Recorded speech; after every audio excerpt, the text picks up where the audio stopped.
विष्णु पुराण विष्णु पुराण विष्णु पुराण विष्णु पुराण।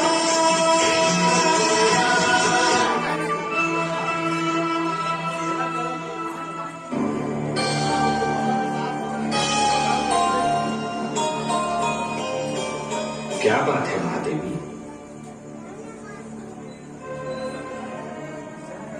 आपके इन सुंदर नैनों में आश्चर्य और विस्मय की छायाएं क्यों तैर रही हैं? किस सोच ने आपके मन को घेर रखा है? कुछ नहीं विश्वेश्वर, यही सोच रही थी कि यदि चित्रकार के बनाए चित्र को कोई बिगाड़ दे तो क्या उसे तनिक भी चिंता नहीं होगी? महादेवी, मैं आपकी बात समझने का प्रयास अवश्य कर रहा हूँ, पर समझ नहीं पा रहा हूँ। रेणुका अपने पति को कष्ट सहते देखकर व्याकुल हो उठी थी। वो सहस्त्रार्जुन के पास इसी कारण गई थी कि उसके पति और परिवार की यातनाओं का अंत हो जाए। उसे विश्वास था कि इस प्रकार वो सहस्त्रार्जुन के मन में लज्जा जगा सकेगी और अपने पति को उसके आतंक से छुटकारा दिला सकेगी। परंतु अब मुझे लगता है कि उसका ये विश्वास किसी संदेह की धारा में बहने वाला है।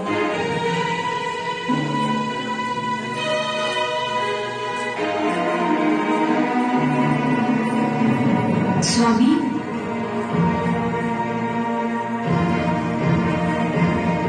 कहाँ थे तुम?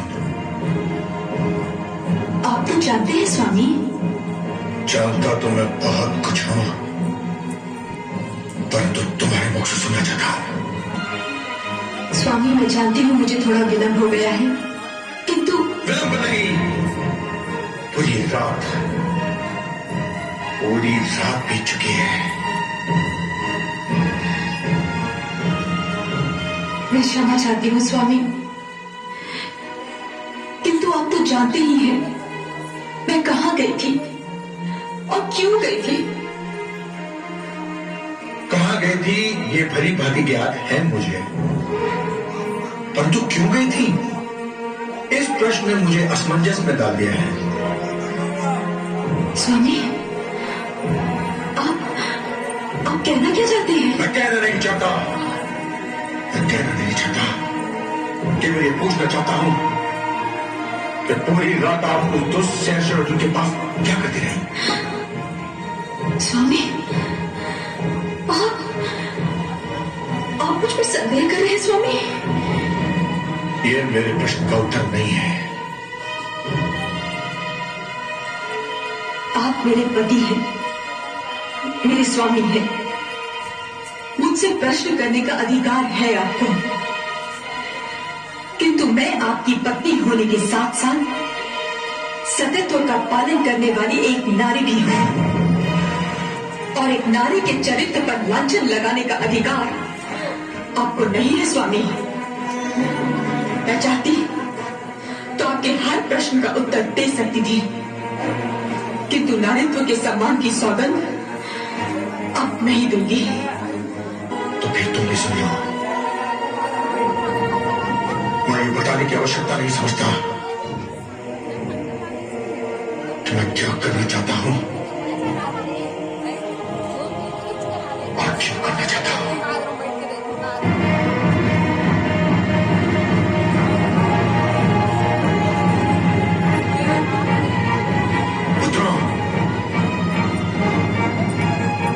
माता ने मेरे तुम्हारे समस्त परिवार के आदर सम्मान को धूल में मिला दिया है। आपको समझने पिताश्री, समझने की आवश्यकता भी नहीं है। आवश्यकता केवल इसकी है कि समस्त संसार ये जान ले कि ऋषि के परिवार के आदर सम्मान को धूल में मिलाने वाली स्त्री को क्या दंड मिलना चाहिए। पुत्रा, मैं तुम्हें आदेश देता हूं कि जाओ और अपनी माता का सिर इसी पल उसके घर से अलग कर दो।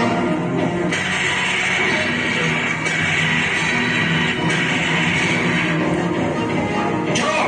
ये क्या कह रहे हैं आप? क्या मैं किसी अपरिचित भाषा में बात कर रहा हूं? अगर क्या फक कर दो उसका। मत कर दे, किंतु क्यों?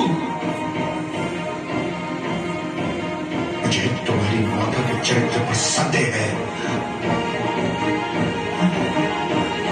क्षमा करें पिताश्री, या तो आपसे कहने में कुछ भूल हो रही है या फिर हमसे सुनने में कुछ भूल हो रही है।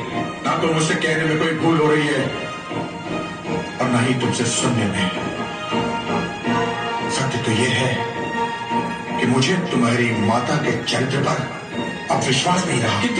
किंतु ये कैसे संभव है पिताश्री? क्या मेरी बात पर विश्वास नहीं तुम्हें? किंतु हमें माताश्री के चरित्र पर भी विश्वास है। अर्थात तुमको मेरे कथन से मिथ्या की गंध आ रही है। नहीं पिताश्री, किंतु हमारी रगों में दौड़ते रक्त से आज भी माताश्री के मातृत्व की सुगंध उठ रही है और ये सुगंध हमें बताने के लिए पर्याप्त है कि ये मातृत्व एक चरित्रवती स्त्री का है। दूसरे शब्दों में तुम चारों मेरे आदेश को नकार रहे हो, अपनी मर्यादा का उल्लंघन कर रहे हो, पाप कर रहे हो। तुम लोग अपराध किया है तुम चारों ने, और इस अपराध के लिए मैं तुम लोगों को जीवन भर क्षमा नहीं करूंगा। चले जाओ यहां से, दूर जाओ मेरी दृष्टि से।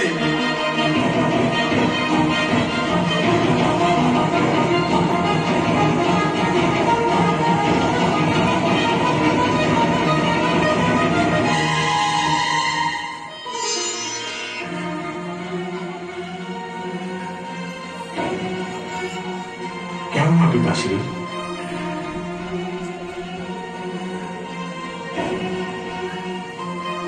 मेरे चारों पुत्रों ने मेरे आदेश का तिरस्कार किया है।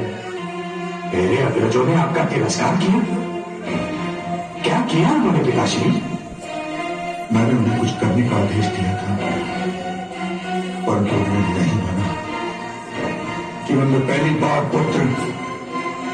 बार मुझे ऐसे अनादर का अनुभव हुआ है। मुझे तो अपने आप पे लज्जा आ रही है। पिताश्री, मुझे खेद है कि मेरे अग्रजों ने आपको दुख पहुंचाया, परंतु अब तो मैं आ गया हूं। आप मुझसे कहिए, मुझे आदेश दीजिए कि आप क्या चाहते हैं। आपका आदेश तो भगवान का आदेश है, पुत्र देवो भव। और यदि तुमने भी मेरे आदेश से असहमति प्रकट की तो? पिताश्री, मैं असहमति क्यों प्रकट करूंगा? आप आदेश देकर तो देखिए, मैं आपके आदेश का अवश्य पालन करूंगा। मुझे वचन देते हो पुत्र?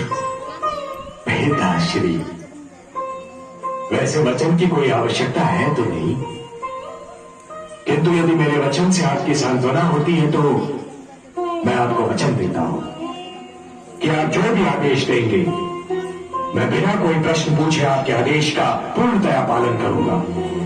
चिरंजीवी भव पुत्र, चिरंजीवी भव। आज तुमने मुझे वो प्रसन्नता दी है जो किसी भी पुत्र ने अपने पिता को नहीं दी होगी। किंतु अब तो बता दीजिए पिताश्री कि आपका आदेश है क्या? स्वामी, मुझे क्षमा कर दीजिए स्वामी, मुझे क्षमा।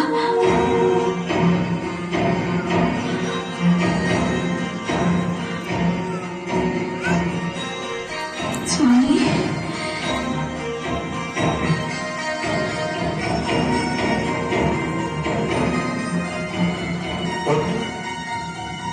कहीं भावना की धार में तुम बह तो नहीं गए ना? तुम्हें अपना वचन स्मरण है ना? तो काट दो अपनी माता का सर।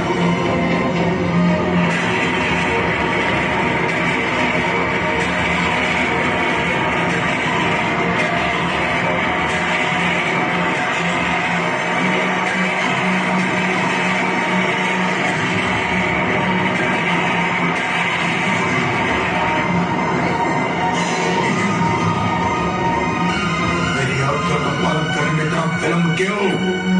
काट दो अपनी माता का सर।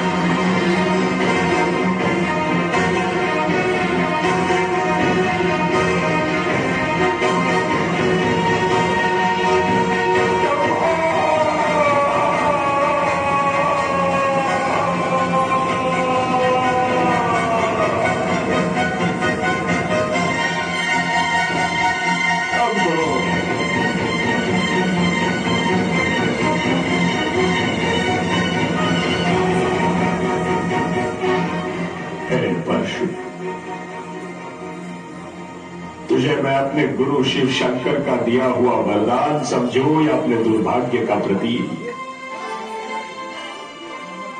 तुझे मैंने पाया था मानवता के शत्रु सहस्रार्जुन का वध करने के लिए।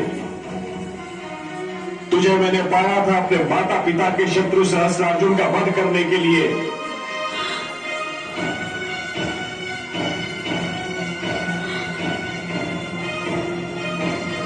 परंतु तेरा प्रथम प्रहार होगा उस माता पर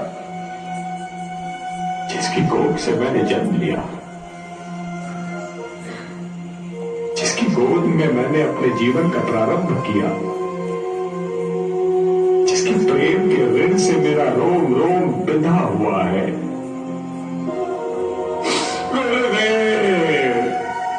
हे शिव शंकर, हे समस्त देवी देवताओं, हे समस्त ऋषिगण, आप सब साक्षी रहना कि मैं केवल अपना वचन निभा रहा हूं, केवल अपने पिता की आज्ञा का पालन कर रहा हूं।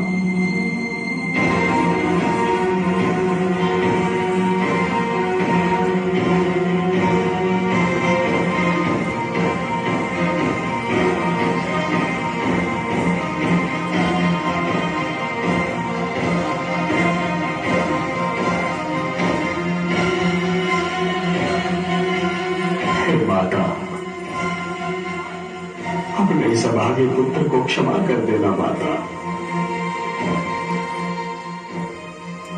मैं वो करने जा रहा हूं जो आज तक किसी पुत्र ने नहीं किया होगा। अब ईश्वर ना करे कि आज के उपरांत किसी पुत्र को करना पड़ जाए।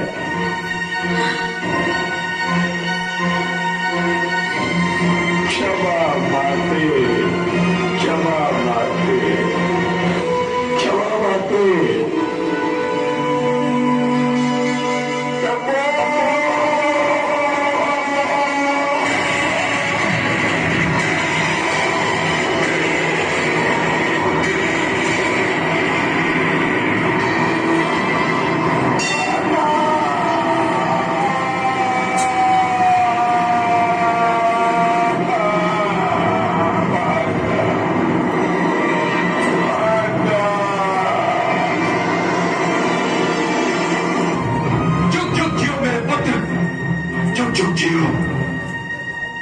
जियो पुत्र, मुझे तुम पर गर्व है पुत्र। तुमने आज्ञाकारिता का इतिहास रचा है। मैं बहुत प्रसन्न हूं, अत्यंत प्रसन्न हूं।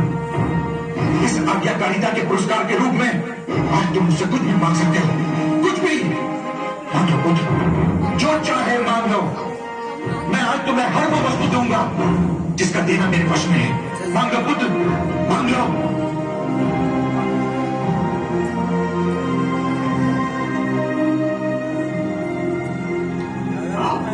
सत्य कह रहे हैं पिताश्री? क्या मैंने जीवन में कभी असत्य कहा है पुत्र? क्या चाहते हो तुम?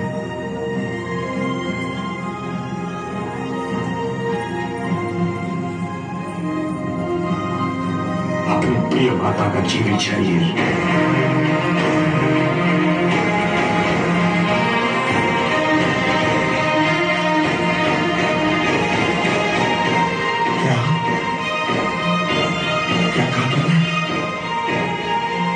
मेरी जीती जाती माता दे दीजिए। आप चुप क्यों हैं पिताश्री? मैंने आपको आदेश पालन का वचन देने में एक क्षण का भी संकोच नहीं किया था। आप अपना वर देने में इतना संकोच क्यों कर रहे हैं? मैं संकोच नहीं कर रहा हूं पुत्र, परंतु सत्य तो यही है कि मैं इस वचन के लिए तैयार नहीं था। मुझे समझ में देर लगी थी पुत्र। तुमने मेरी आज्ञा का पालन किया और मुझे यह भी नहीं पूछा कि आज्ञा क्या है। तो फिर मुझे भी यह पूछने का अधिकार नहीं था कि वर का वचन देने से पहले ये पूछ सकता कि तुम क्या मांगोगे। मैं वचनबद्ध हो चुका हूं पुत्र, और तुम्हें तुम्हारे पुरस्कार से वंचित नहीं करूंगा।